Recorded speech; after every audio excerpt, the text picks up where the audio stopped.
पंजाब भी खेडूतों की धरती है, किसानों की धरती है। गुजरात भी खेडूतों की धरती है, किसानों की धरती है। पंजाब के अंदर खेडूतों के लिए काम होता है। यहां पे मुझे बताया, गुजरात में कभी रात को 3 बजे बिजली आती है खेती की, कभी 4 बजे आती है कि नहीं आती रात को बिजली। पंजाब में 8 घंटे बिजली आती है, दिन में बिजली आती है, लगातार बिजली आती है। सवेरे 10 बजे से शाम को 6 बजे तक बिजली आती है किसानों की। पहले नहीं आती थी, क्योंकि ये किसान का बेटा, इसने आते ही पूरा सिस्टम बदला। अब किसानों की दिन में 10 बजे से 6 बजे तक बिजली आती है। पहले पंजाब की 20% धरती सिंचाई होती थी, पानी नहीं आता था, खेती को पानी नहीं मिलता था। पिछले 4 साल में अब पंजाब में 70% खेती का पानी हर खेत के अंदर जाता है, 70%। और अगले साल तक 90% पंजाब की धरती को खेती का पानी मिलना, इरिगेशन का पानी मिलना चालू हो जाएगा। आपको जान के ताज्जुब होगा, पंजाब अकेला राज्य है जहां खेती की बिजली मुफ्त कर दी मान साहब ने।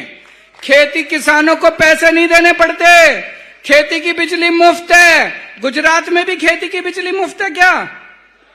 पैसे देने पड़ते हैं। 30 साल में क्या मिला आप लोगों को? इतना वोट दिया आपने इनको, क्यों? क्योंकि यहां पे नेताओं की सरकार है, यहां अमीरों की सरकार है, यहां पे करोड़पतियों की सरकार है, यहां पे भाजपा की सरकार है। पंजाब में आम आदमी की सरकार है, जनता की सरकार है, आपकी सरकार है। पंजाब 24 घंटे आपके बारे में सोचते हैं। पंजाब में कोई अपनी फसल बेचने जाता है मंडी में, जितने भी किसान धान या गेहूं लेके आते हैं, जितना भी लेके, सारी फसल सरकार खरीदती है, सारी फसल। कोई किसान को वापस नहीं भेजते। जितना गेहूं, जितना धान किसान लेके आता है, सारा का सारा सरकार लेती है, किसी को वापस नहीं भेजते। और सवेरे लेके आता है, मंडी में बेचता है, शाम को घर जाता है। जब तक घर पहुंचता है, बैंक का मैसेज आ जाता है, आपके खाते में पैसा पहुंच गया। शाम तक पैसा पहुंच जाता है। मैं यहां पे अखबार पढ़ रहा था, 3-3 महीने तक खेडूतों को अपनी फसल के पैसे नहीं मिलते। गलत तो नहीं कह रहा भाई साहब, बता देना।